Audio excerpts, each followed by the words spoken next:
Amém. Abriremos as nossas Bíblias em Atos capítulo 16. Amém. Atos capítulo 16, nós faremos a leitura do versículo 5 até o versículo de número 10.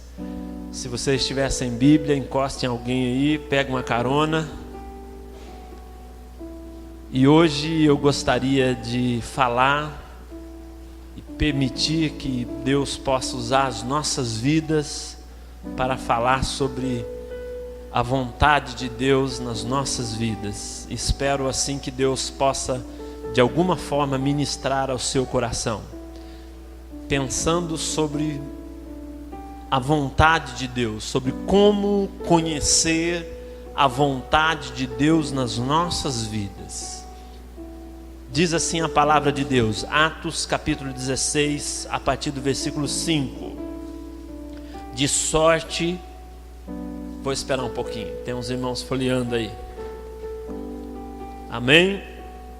Amém ou socorro? Amém. Diz assim a palavra de Deus: de sorte que as igrejas eram fortalecidas na fé, e cada dia cresciam em número. Passando pela Frígia e pela província da Galácia, foram impedidos pelo Espírito Santo de anunciar a palavra na Ásia. Quando chegaram a Mísia, tentaram ir para Betínia, mas o Espírito de Jesus não lhe permitiu. E tendo passado pela Mísia, desceram a Troade. Versículo 9. Paulo teve de noite uma visão em que se apresentou um homem da Macedônia que lhe rogava: passa a Macedônia e ajuda-nos. Versículo 10. Logo depois desta visão, procuramos partir para a Macedônia, concluindo que o Senhor nos chamava para lhes anunciar o Evangelho. Amém. Senhor, mais uma vez diante da Tua presença, nós pedimos que o Senhor fale ao nosso coração, Deus, de uma forma simples, ó Deus, objetiva, que o Senhor possa ministrar essa palavra às nossas vidas e que possamos sair daqui nesta noite convictos de que o Senhor falou conosco. É o que oramos em nome de Cristo Jesus. Amém e amém. Como é bom compreender a vontade de Deus. A Bíblia diz assim, 1 João 2,17: o mundo e a sua cobiça passam, mas aquele que conhece e permanece na vontade de Deus dura para sempre. A Bíblia diz assim no Salmo 143:10: ensina-me a fazer a tua vontade, pois tu és o meu Deus e um Deus bondoso que me conduz no terreno dos teus planos.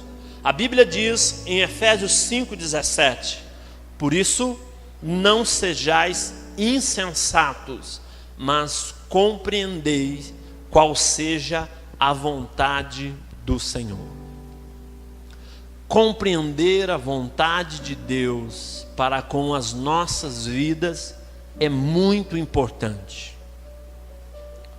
Mas eu queria te dizer hoje que compreender o que Deus quer a cada momento da minha vida é um dos maiores desafios da vida cristã. E acrescento, compreender a vontade de Deus é um dos maiores e mais difíceis desafios da nossa vida cristã. Feliz é o homem e a mulher que diz: eu compreendi, eu sei o que Deus quer da minha vida, eu sei o que Deus quer que eu faça no caminho da minha vida, porque não são todos que conseguem compreender. É fácil, por exemplo, compreender a vontade de Deus para aquelas coisas que são éticas e morais. Vou dar alguns exemplos. Eu quero saber se Deus permite ou não que eu mate outra pessoa. É fácil, é uma questão ética, é uma questão moral. Você pergunta, eu quero saber se Deus quer ou não que eu adultere. É fácil, é uma questão moral, é uma questão ética. Eu quero saber se eu devo ou não amar o meu inimigo. É fácil, porque é uma questão ética. A Bíblia diz, amai-vos os vossos inimigos. Mas e quando as questões não são éticas e nem morais? Como compreender a vontade de Deus? Por exemplo, caso com a loira ou com a morena. Eu escolho ser engenheiro ou pedagogo. Não são questões morais, não são questões éticas. Que dia que eu vou casar? O Marquílios e a Samara já acendeu o olho. Não é uma questão ética, não é uma questão moral. Que profissão escolher? Que tipo de trabalho escolher? Que tipo de pessoa namorar? Que tipo de roupa usar? São questões muitas vezes que não são éticas e nem morais. Que rumo eu dou para a minha vida? São questões que envolvem a vontade de Deus e que na maioria das vezes nós não sabemos o que fazer. E aí tem dois sentimentos que pairam em nós. Primeiro, o sentimento muitas vezes de frustração, porque nós achamos que não fizemos o que Deus queria. Eu não casei com a pessoa certa então. Ou eu não estou namorando o menino correto. Ou eu não estou estudando para o curso certo. Às vezes surge aquela frustração em nós, por não compreendermos a vontade de Deus. Em outros momentos o sentimento de reprovação, porque nós achamos que não estamos fazendo, ou que não fizemos lá atrás aquilo que era a vontade de Deus. Deixa eu te dizer algumas coisas importantes sobre a vontade de Deus, seja ela ética, moral, ou não ética e não moral. Primeiro, Deus não fala palavras a toda hora aos nossos ouvidos. Eu não estou querendo que você não busque Deus, não é isso. Mas Deus não fala a todo momento aos nossos ouvidos. Está aqui esse texto que nós lemos, depois nós vamos falar dele. Segunda coisa, às vezes é difícil compreender a voz de Deus nas nossas vidas. É difícil. Em 1 Samuel 1 ou 2, não me lembro, quando Deus chama Samuel, a maioria de vocês conhecem esse texto. A Bíblia diz que Deus fala direto com Samuel. E diz a Bíblia que Samuel não conseguia entender. Deus teve que falar 3 vezes com Samuel para que ele pudesse, orientado por um sacerdote, se eu não me engano era Eli, para que pudesse ajudá-lo a compreender aquilo que Deus queria da sua vida. Por quê? Porque não é fácil entender a vontade de Deus nas nossas vidas. Terceira e última coisa, palavras e sonhos não são as únicas maneiras de ouvir a voz e a vontade de Deus nas nossas vidas. Esse texto que nós lemos nesta noite é um texto que nos foi escrito para nos dar 3 alertas sobre como compreender, como entender a vontade de Deus. Eu queria te dizer isso hoje à noite, que um homem sábio ou uma mulher sábia é alguém que aprendeu a ouvir, a sentir e a perceber a vontade de Deus na sua vida. Nesse texto que nós lemos aqui, nós vamos perceber isso na vida do apóstolo Paulo. Paulo tinha essa capacidade de ouvir a voz de Deus, de sentir quando Deus estava falando com ele, e mais ainda, de perceber, porque a percepção é aquela aquele desenvolvimento dos nossos sentidos espirituais, quando nós temos a capacidade de perceber que aquilo é ou não de Deus. Paulo tinha isso na sua vida, e nem sempre foi com uma palavra direta.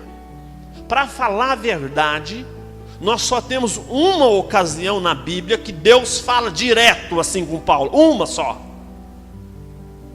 Se você acha que Deus tem que falar com você toda hora, ou que você está um pouco triste porque você não tem ouvido Deus falar direto, tome cuidado, porque na vida do grande apóstolo Paulo, o segundo maior escritor do Novo Testamento, um homem que é adorado inclusive pela Igreja Católica, Deus falou uma única vez, no meu entendimento, lógico, com ele diretamente. As outras vezes foram uma compreensão da vontade de Deus indireta, inclusive aqui agora, vou te mostrar. E mais outras 5 passagens da vida do apóstolo Paulo, quando Deus fala com ele, exigiu que Paulo tivesse essa capacidade de ouvir, de sentir e de perceber as coisas de Deus na sua vida.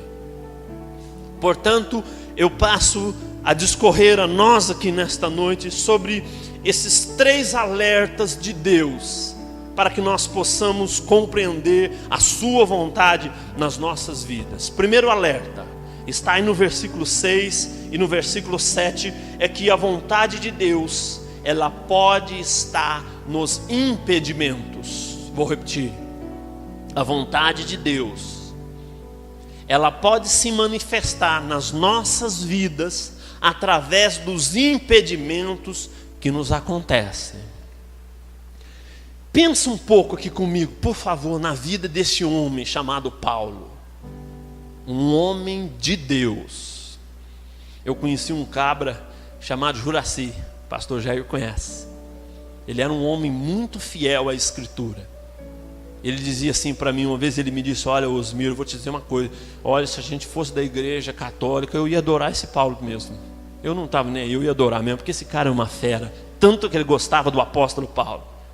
Mas pensa na vida do apóstolo Paulo. A Bíblia diz que ele sai para uma viagem missionária, e não é hoje de avião, de trem, de metrô, é lá no primeiro século depois de Cristo. Ele sai para a segunda viagem missionária, em que para percorrer 100 km demorava 15 dias, mar aberto. E a Bíblia diz que ele sai para essa viagem missionária e ele tenta entrar na Frígia, que era uma cidade fechada da Ásia, uma cidade onde as pessoas não conheciam o Evangelho, e ele estava provavelmente muito convicto que Deus havia o chamado para entrar ali. E no versículo 6, a Bíblia diz que o Espírito não lhe permitiu. A gente não tem muitos detalhes de como foi isso, mas ele disse: eu não consegui, não deu certo. No versículo 7 diz que ele tenta entrar em Betínia, e da mesma maneira a Bíblia diz que ele não foi possível, que não foi permitido. E o interessante é que quem está contando essa história não é o apóstolo Paulo, porque quem escreveu quem escreveu Atos foi Lucas e não Paulo. E outra coisa interessante, que Paulo aqui não está sozinho. No versículo 10 ele usa a terceira pessoa, dizendo: nós fomos, nós caminhamos. Ou seja, ele estava com outras pessoas. Muito provavelmente Timóteo, muito provavelmente Marcos, muito provavelmente o próprio Lucas e o próprio apóstolo Paulo. Eles dizem: nós tentamos entrar numa cidade, Deus não permite. Tentamos em outra, não permitiu. O que Paulo está querendo nos ensinar com esta passagem? Que muitas vezes aqueles impedimentos que nos acontecem podem ser uma manifestação da vontade de Deus nas nossas vidas. Talvez você esteja vivendo frustrado ou frustrada com coisas que não lhe foram possíveis alcançar. Mas hoje à noite eu queria te dizer isso, que muito provavelmente esses impedimentos que lhe aconteceram foi uma manifestação da vontade de Deus na sua vida. Amém? Em 1999, eu fiquei 1 ano e pouquinho na Força Aérea Brasileira, em Pirassununga. E eu saí da Força Aérea e eu queria de todo jeito entrar na polícia. E queria, assim, todo maluco, né? Em 1999 eu prestei prestei em outros momentos, não consegui passar, mas em 1999 eu prestei vários concursos. Sei que dentro dos concursos que eu prestei, passei em 2. Tinha me preparado bastante, me preparei em 2. E aí, um desses, inclusive, é o concurso que eu estou hoje, com quase 19 anos de carreira. Eu ingressei e caminhei para um deles. Mas naquele momento eu queria vir para Campinas, porque hoje eu trabalho em Vinhedo, mas eu queria trabalhar em Campinas. E eu peguei e fui, falei, eu tinha passado no concurso, mas eram várias fases. E aí chegou num momento, eu estava fazendo escolinha num outro lugar, também tentando aqui em Campinas, ou seja, não deu nada certo. Não porque eu desisti, mas o tempo, eu estava num outro momento lá, com uma pessoa nova, não podia ficar saindo, era um período de escola que eu estava fazendo lá também. Então, ou seja, tive que desistir desse concurso, porque eu queria trabalhar em Campinas. Depois, em 2003 de novo, eu me preparei de novo, já estava numa corporação. Em 2003 prestei novamente esse mesmo concurso, eu e um amigão, Ademir. Esse Ademir, para vocês terem uma ideia, ele prestou 9 vezes o mesmo concurso, só conseguiu em 2003 junto comigo. Nós dois passamos no concurso. E fizemos várias e várias fases, só que eu já estava trabalhando. E aí, no último momento, no momento final, já no momento de ingressar naquilo que eu estava propondo, surge um empecilho, surge um impedimento. E eu não entrei, continuei na cidade que eu estava. Esse amigo meu chamado Ademir entrou. 9 concursos ele prestou para passar no 9º. Ele era fascinado para entrar naquela área para trabalhar. O pastor Jair que conheceu ele, não sei se vai lembrar. Ele começou a fazer escola, fez alguns meses de escola. No primeiro estágio que ele foi fazer aqui em Hortolândia, o primeiro posto de gasolina que ele encostou a viatura, estava acontecendo um roubo ali. Eles deram vários tiros e um desses tiros entrou no seu olho. Um tiro de revólver 38 no olho esquerdo dele. O tiro transfixou o olho. Ele teve que perder o olho, depois não morreu, teve que colocar uma bola de vidro, enfim, perdeu a carreira. Por muitos e muitos anos eu não vim para Campinas. Eu fiquei pensando, esses impedimentos que me aconteceram foi para que eu entendesse que não era vontade de Deus que eu estivesse aqui em Campinas. Isso foi em 2003. Em 2005, 2004 eu recebi promoção, em 2005 promoção, e fui em várias promoções. Fiquei só de como comandante, eu fiquei 11 anos na corporação onde eu estou. Pra vocês terem uma noção, de 19, 11 deles eu fui comandante. Estou dizendo isso só para expressar aos irmãos que aqueles impedimentos que me aconteceram lá atrás expressaram e me demonstraram que não era a vontade de Deus que eu estivesse em Campinas. Talvez você tenha hoje na sua vida muitas coisas que te frustraram, muitas coisas que te magoaram, que te fizeram chorar, coisas que talvez até hoje ainda dói no coração. E eu queria te dizer que nós precisamos aprender a compreender a vontade de Deus através dos impedimentos que nos surgem. Não fique arrombando porta, irmãos e irmãs. Não fique forçando fechadura para alcançar muitas vezes situações que você não consegue, coisas que não se abrem. Muda de rumo, troca o foco, busque outras coisas que te motivem, que despertam o seu interesse. Use a sua criatividade para a sua motivação, buscando outras coisas na sua vida. Se essas coisas que você se dedicou ao máximo, que você fez tudo o que devia e não aconteceu, talvez seja o que aconteceu com o apóstolo Paulo. Ele bate na porta e diz não, ele bate na outra porta e diz não, mesmo talvez convicto que Deus havia o chamado para estar ali. Amém? A vontade de Deus pode ser manifestada através dos impedimentos. Sabe o que Paulo disse já depois de um tempo de vida? talvez tendo vivido muitas coisas que surgiram como impedimentos na sua vida. Quando ele escreve Filipenses 1,13, ele diz assim: as coisas que me aconteceram contribuíram para o avanço do Evangelho. Eu espero que um dia você chegue nesse nível, em dizer que as coisas, os impedimentos que lhe aconteceram, serviram para que você se torne uma pessoa melhor e para que o Evangelho se expanda pela sua família, por essa cidade, por essa igreja. Segundo alerta sobre a vontade de Deus. O primeiro é que os impedimentos podem ser uma expressão da vontade de Deus. Segunda coisa, que a vontade de Deus também se ocupa do silêncio. Eu vou repetir. A vontade de Deus também pode estar no silêncio. Pense em Paulo, quando ele chega em Frígia e o Espírito diz: não pode entrar. Pensa quando Paulo chega em Betínia e ele não consegue entrar. Já pensou? Você vai fazer uma viagem, provavelmente Paulo chama os seus companheiros e diz: olha, vamos para Betínia, prepara lá tudo e nós vamos para lá.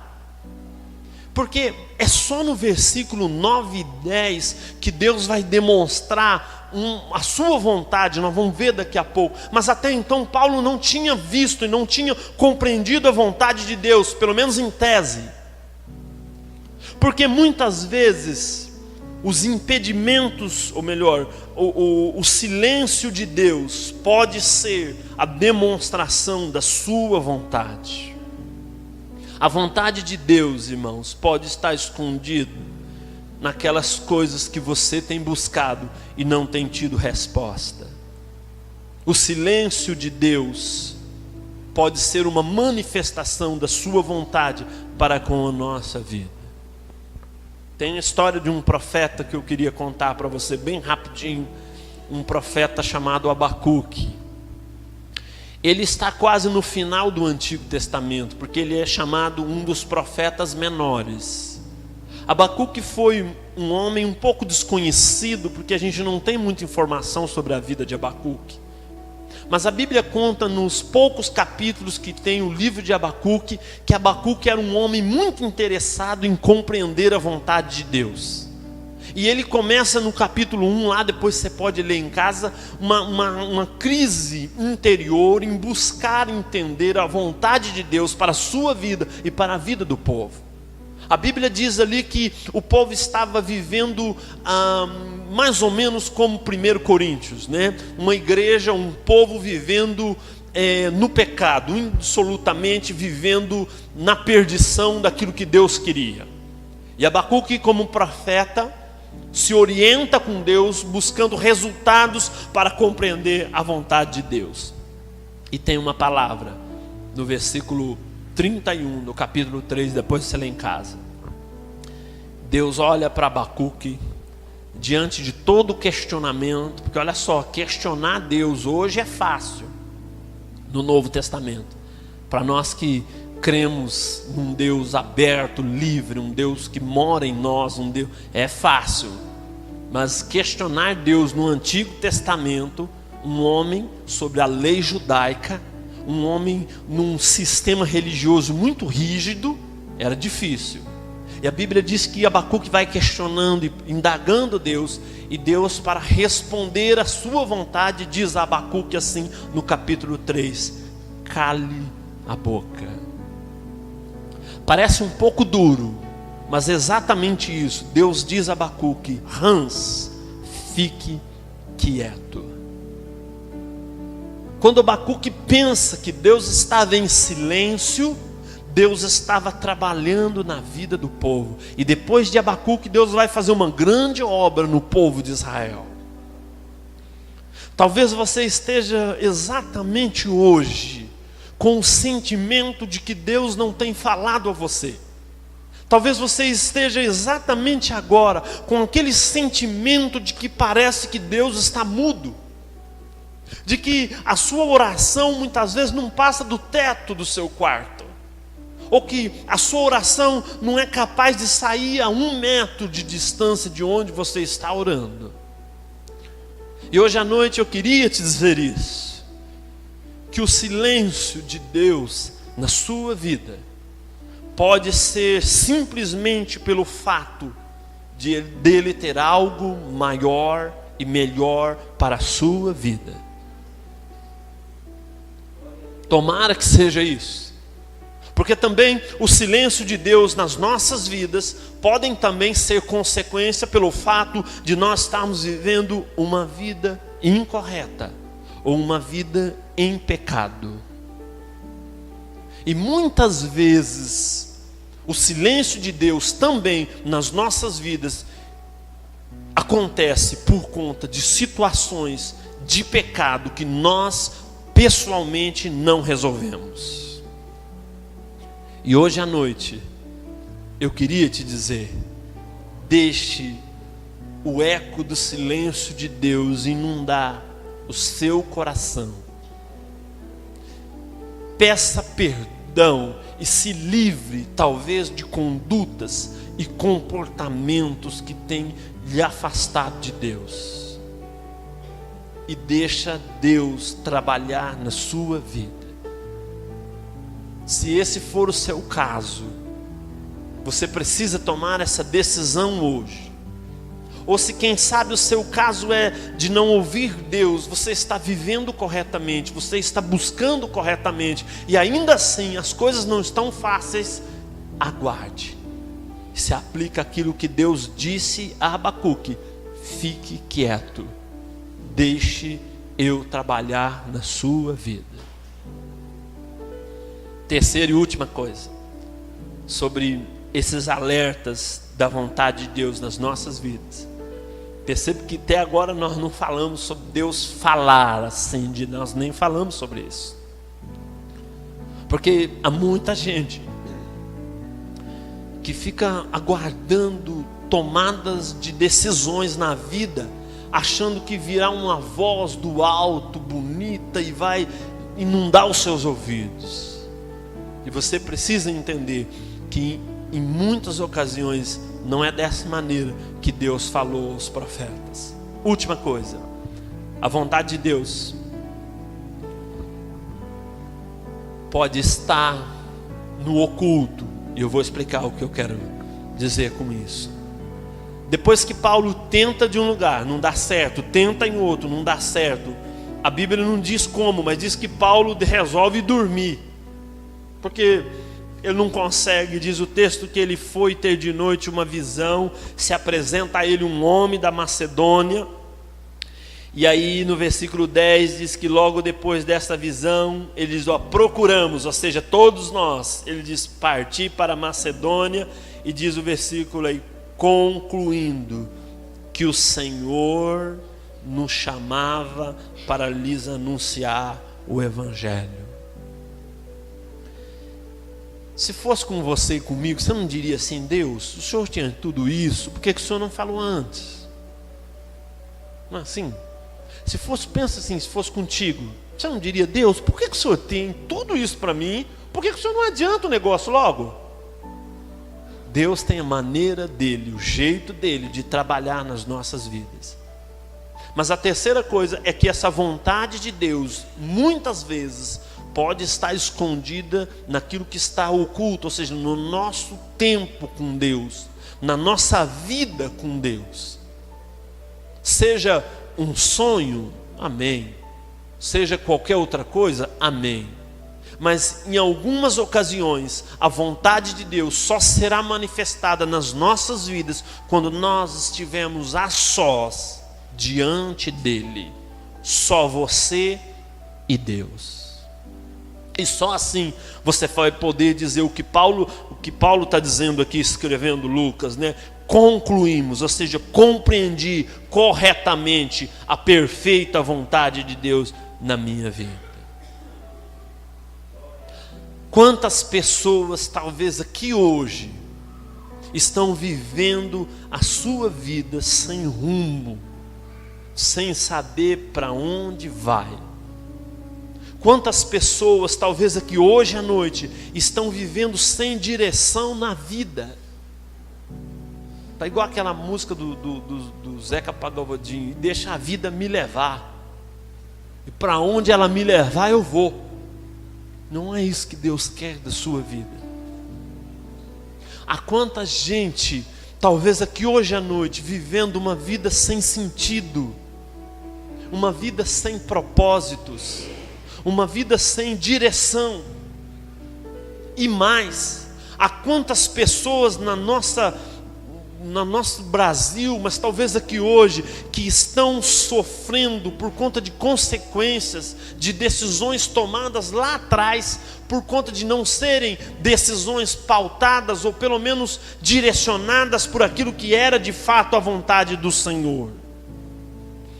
Quantas pessoas, talvez aqui hoje à noite, estão precisando recolocar a sua vida nos trilhos do Senhor, nos trilhos da vontade do Senhor. A Bíblia diz assim, irmãos, em Provérbios 3:5, que todo mundo conhece: confia no Senhor de todo o teu coração e não estribeis no teu próprio entendimento. Olha só, reconhece-o em todos os teus caminhos. E agora a palavra para aqueles que estão vivendo, achando que tomaram decisões erradas lá atrás. Deus diz assim: e Ele endireitará as tuas veredas. Sabe o que Deus está dizendo? Mesmo que você tenha feito coisas que não eram ou que não é da vontade do nosso Deus, a Bíblia está dizendo: se você confiar nele, Ele vai te endireitar e vai te recolocar nos caminhos do Senhor, para que você caminhe rumo àquilo que é a vontade dele para com a sua vida. Não importa o que aconteceu no passado, não importa as decisões erradas que nós tomamos lá atrás, não importa aqueles pecados, não importa aquilo que aconteceu conosco, o que importa é onde nós estamos hoje. O Salmo 23, o último versículo que eu leio, e o último versículo do capítulo 23. Alguém conhece? Não? Tem gente que, como eu, para saber o último versículo do Salmo 23, tem que começar do começo, senão não consegue, né? Mas diz assim: certamente que a bondade e a misericórdia me seguirão todos os dias da minha vida, e habitarei na casa do Senhor por longos dias. Amém. Sabe o que a Bíblia está dizendo? Que não importa o que você fez no passado, a Bíblia está dizendo: a misericórdia do Senhor me seguirão. Essa palavra seguirão significa que ela corre atrás de você. Sabe o que é isso? Significa que você está vivendo e a misericórdia de Deus está andando atrás de você, muitas vezes consertando as coisas que você fez irregularmente, ajustando aquelas decisões que muitas vezes nós tomamos no passado. E por isso a Bíblia diz: certamente que a misericórdia dele me seguirão todos os dias da minha vida. Amém e amém. Hoje à noite eu queria que nós, eu, pastor Jair, orássemos pela sua vida.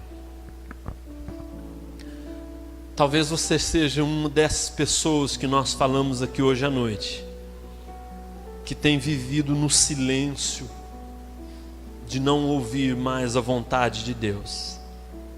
Ou quem sabe você não tem compreendido esses impedimentos que lhe aconteceram, ou que talvez estejam acontecendo hoje na sua vida. Ou quem sabe você esteja vivendo longe da presença de Deus, e por isso você não tem conseguido entender a vontade de Deus. Eu queria convidar a todos para que nós ficássemos em pé, para que nós finalizássemos esse momento com uma oração, com as nossas cabeças baixas, com os nossos olhos fechados. Talvez você esteja prestes a tomar uma decisão e você não sabe o que fazer. você tem buscado, Deus não tem, a impressão que você tem tido é que Deus não tem te ouvido. Talvez seja exatamente essa a sua situação nesta noite. Então você precisa de uma oração. Ou talvez você seja como aquelas pessoas que eu disse, que sentem-se que perderam o controle da sua vida, que sente que a sua vida está caminhando à deriva e você não tem conseguido mais controlar para onde você deve ir. Você precisa de uma oração hoje à noite. Ou quem sabe você seja uma daquelas pessoas que tomou lá atrás decisões erradas, com direcionamentos totalmente fora da vontade de Deus. E hoje à noite, Deus precisa recolocá-la ou recolocá-la nos trilhos dele, para que você continue caminhando em direção àquilo que é a vontade dele. Se você é uma dessas pessoas, meu irmão, minha irmã, eu queria te chamar à frente. Se posicione aqui e na sequência eu com o pastor Jair vamos orar pela sua vida.